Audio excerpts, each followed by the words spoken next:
नमस्कार, मैं आचार्य राजकुमार पांडे पुनः उपस्थित हूँ आपके समक्ष और आज हम चर्चा करने वाले हैं तुला राशि की। अगस्त 2025 तुला राशि के जातकों के लिए कैसा रहने वाला है। ग्रह गोचर क्या प्रभाव डालेंगे तुला राशि के जातकों के जीवन पर, कहाँ उनको मिलेगी सफलता और कहाँ रखनी होगी सावधानी। आज के इस राशि फल पे हम विस्तृत चर्चा करेंगे। तो बिना विलंब किए आइए शुरू करते हैं। लेकिन सबसे पहले हम चर्चा करेंगे 9 के 9 ग्रह तुला राशि के जातकों के जीवन पर सामान्य प्रभाव किस प्रकार से डाल रहे हैं। इससे आपको एक क्लैरिटी मिल जाएगी कि अगस्त 2025 आपके जीवन में कैसा रहेगा। तो सबसे पहले अगर हम ग्रह गोचर की बात करें तो अगस्त की शुरुआत में सूर्य की स्थिति बुध के साथ दशम भाव में यानी करियर के हाउस में है और महीने के बाद में यानी आधे महीने के बाद ये लाभ भाव में रहेंगे। ये दोनों स्थितियां करियर और सामाजिक प्रतिष्ठा के लिए शुभ मानी जाती हैं।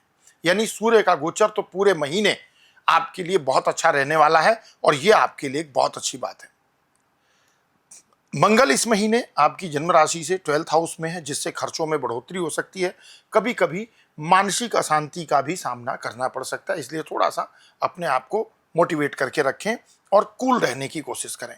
बुध अधिकतर समय दशम भाव में रहकर आपकी वर्किंग एफिशिएंसी को इंक्रीज करेंगे और अंत में लाभ भाव में प्रवेश करके लाभ के नए अवसर भी खोलेंगे। बृहस्पति का गोचर भाग्य भाव में बना हुआ है, जिससे किस्मत का साथ भी आपको मिलेगा और साथ में भाग्य स्थान के स्वामी बुध कर्म स्थान में बैठे ही हैं, तो उनका बेनिफिट आपको मिलना है। शुक्र 21 अगस्त तक आपके भाग्य भाव में रहने वाले हैं। इसके बाद दशम भाव में आएंगे, यानी महीने की शुरुआत में यात्रा और अच्छे भाग्य का साथ और अंत में प्रोफेशनल लाइफ में ग्रोथ। यानी कहीं ना कहीं अगर देखें तो कन्या राशि के लिए बल्ले बल्ले वाली बात है। शनि महाराज छठे भाव में वक्री अवस्था में है, जो कार्य क्षेत्र और स्वास्थ्य में उतार चढ़ाव का संकेत है, लेकिन ये परिवर्तन चिंता करने वाला नहीं, इसलिए इसमें चिंता ना करें। राहु कुंभ राशि में पंचम भाव में विराजमान है। कुछ भ्रमित करने वाले निर्णय के लिए आपको प्रेरित कर सकते हैं, लेकिन बुध के उप नक्षत्र में आकर बाद में स्थिति आपकी इंप्रूव होगी। केतु का गोचर सामान्य रूप से आपके पक्ष में है, क्योंकि 11th हाउस में ट्रांजिट है। तो कुल मिलाकर देखा जाए तो अगस्त का महीना तुला राशि वालों के लिए ज्यादातर मामले में यानी मैक्सिमम क्षेत्र में देखें तो ये एक अच्छा संकेत कर रहा है। अब हम बात करते हैं जीवन के विभिन्न क्षेत्रों की कि ग्रह गोचर का समग्र प्रभाव कैसा पड़ेगा। और इस कड़ी में सबसे पहले बात करेंगे कार्य क्षेत्र व्यवसाय की, कैसा रहने वाला अगस्त 2025। इस महीने करियर में थोड़ी सी तेजी आ सकती है। फील्ड वर्क करने वाले, मार्केटिंग और लाइजनिंग जैसे क्षेत्रों से जुड़े लोग इस महीने खास सफलता प्राप्त करेंगे, अर्थात कार्य क्षेत्र में अच्छी प्रगति होगी। विदेश से जुड़े व्यापार या नौकरी करने वालों को भी नए अवसर प्राप्त हो सकते हैं। नौकरी पेशा लोगों को प्रमोशन या जो आपके सीनियर हैं उनसे सपोर्ट मिलने की प्रोबेबिलिटी बहुत मजबूत बन रही है। बिजनेस करने वालों के लोगों के लिए अच्छे लेवल के क्लाइंट से डील होने की संभावना बनती है। और अगर आप कोई नया वेंचर शुरू करना चाहते हैं, कोई नया उपक्रम शुरू करना चाहते हैं, तो ये महीना भी उसके लिए उपयुक्त रहेगा। तो यहाँ पर आप बेनिफिट प्राप्त कर सकते हैं। तो ये तो था कार्य क्षेत्र व्यवसाय के संदर्भ में। अब बात करते हैं कि आर्थिक स्थिति कैसी रहेगी आपकी जन्म राशि के अनुसार। तो इस महीने आमदनी के यानी इनकम के कुछ नए स्रोत बन सकते हैं, क्योंकि महीने की शुरुआत में सूर्य और बुध दशम भाव में रहेंगे, जो आर्थिक उन्नति में सहायक हैं। 17 अगस्त के बाद जब सूर्य लाभ भाव में प्रवेश करेंगे, तो जो एफर्ट्स आप इस बीच में करेंगे उसका बेनिफिट आपको मिलना शुरू हो जाएगा। बचत थोड़ी चुनौतीपूर्ण हो सकती है, लेकिन यदि आप प्लानिंग के साथ चलेंगे तो डेफिनेटली सेविंग भी कर पाएंगे। कोई पुराना निवेश इस महीने आपके लिए बेनिफिशियल साबित हो सकता है, लेकिन फिर भी एक जरूरी सलाह आपके लिए है कि खर्चों पर नियंत्रण बनाए रखने की आवश्यकता है। हेल्थ को लेकर बात करें तो स्वास्थ्य के लिए महीना मिक्सड रिजल्ट देगा। 21 अगस्त तक शुक्र का प्रभाव अनुकूल है, जिससे आप पहले की तुलना में आप बेहतर महसूस करेंगे। यदि पहले से कोई बीमारी है तो सही इलाज भी मिलने की संभावना है, क्योंकि देखिए कई बार वैद्य, चिकित्सक, ज्योतिषी, एडवोकेट ये किस्मत से आपको बहुत अच्छे मिलते हैं, नहीं तो ऐसे भी मिल जाते हैं जो आपको भ्रमित कर देते हैं। तो ये महीना उसके लिए अच्छा है।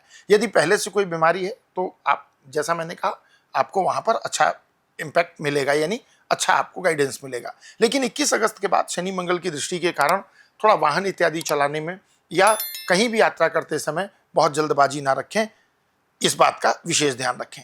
प्रेम और वैवाहिक जीवन की बात करें तो प्रेम जीवन में कुछ उतार चढ़ाव संभव है, क्योंकि पंचम भाव में राहु महाराज की उपस्थिति है, जिसके कारण भ्रम और गलतफहमियां बढ़ सकती हैं।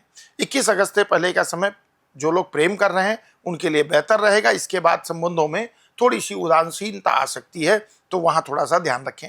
विवाहिक बातें की, अगर विवाह की बातें करें तो इस महीने बहुत आगे नहीं बढ़ने वाले हैं मैरिज प्रपोजल, लेकिन लंबे समय के रिश्तों में विश्वास जरूर बना रहेगा। अगर किसी मैरिज प्रपोजल पर डिस्कशन कर रहे हैं तो थोड़ा सा संयम रखें। पारिवारिक जीवन की बात करें तो पारिवारिक मामलों में कुछ हद तक समय चुनौतीपूर्ण रह सकता है। मंगल, जैसा कि आपकी जन्म कुंडली जन्म राशि से द्वादश भाव में है, 12th हाउस में कन्या राशि में है, जिससे घर के सदस्यों में थोड़ा सा मतभेद होने की संभावना बनती है। कभी कभी मानसिक दूरी भी महसूस हो सकती है। ऐसे में धैर्य और सहनशीलता बहुत आवश्यक है। भाई बहनों से जुड़े मामलों में थोड़ी बहुत खटास आ सकती है, लेकिन बृहस्पति के प्रभाव से रिश्ते संभल जाएंगे। घरेलू उपकरण या बिजली से संबंधित कोई परेशानी हो सकती है, थोड़ी सी सतर्कता रखने की आवश्यकता है। बिजली से चलने वाले कुछ उपकरण इस महीने खराब हो सकते हैं। तो ये तो था राशिफल। अब कुछ विशेष उपाय जिसको करके तुला राशि के जातक अपने जीवन में ग्रहों के प्रभाव से अनुकूल परिणाम प्राप्त कर सकते हैं। प्रत्येक शुक्रवार को अगर संभव हो मिल जाए तो काली गाय को गुड़ और चने की दाल खिला सकते हैं। हनुमान जी के मंदिर में लाल रंग की मिठाई चढ़ाकर प्रसाद अपने मित्रों में डिस्ट्रीब्यूट करें, पारिवारिक सदस्यों में डिस्ट्रीब्यूट करें। महीने में कम से कम एक बार सोमवार को दूध और चावल मंदिर में अगर दान कर सकते हैं तो बहुत अच्छा रहेगा। घर में कपूर और लौंग का नियमित रूप से धूप करें, इससे घर की नेगेटिव एनर्जी रिमूव होगी, दूर होगी। नियमित रूप से ओम शुक्राय नमः इस मंत्र को अगर एक माला करते हैं, 108 बार करते हैं, तो आपको बहुत अच्छा कॉन्फिडेंट और रिलैक्स फील होगा। तो ये तो थे कुछ ऐसे उपाय जिसको आप अपनी रूटीन लाइफ में अडॉप्ट कर सकते हैं। तो ये था अगस्त 2025 का तुला राशि का मासिक राशिफल उपाय के साथ। अगर आपकी जानकारी ये अच्छी लगी हो तो वीडियो को लाइक करें, शेयर करें, चैनल को सब्सक्राइब करें और मिलते हैं अगले वीडियो में नए राशिफल के साथ। तब तक के लिए विदा। प्रेम से कहिए जय श्री सीताराम।